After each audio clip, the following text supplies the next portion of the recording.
Jack Whitten is quite frankly the king of abstraction in my book.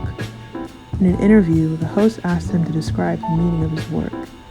Whitten responds by asking him, when you listen to jazz music, do you ask the musician what the song was about? You don't, because the music is something you feel. If you don't feel it, then it wasn't for you. This story stayed with me because sometimes when you enter the art world, there are a lot of imaginary rules that you think you have to follow, when in reality, the art should flow. I Am the Object is an exploration of Whitten's final works of his art career. These mosaics were created with acrylic, recycled glass, plywood, and eggshells. I felt like Whitten was painting the tiles, breaking the rectangular mold, letting the tiles fall where they may. No pun intended.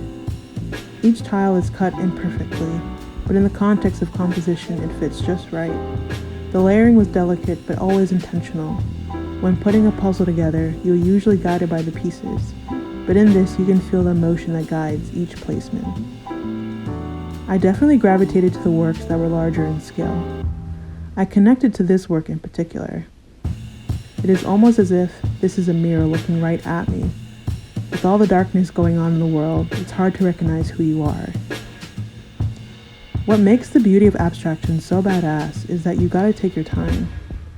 It's not for everyone, but when you take the time to look a little deeper, you see the soul of the work.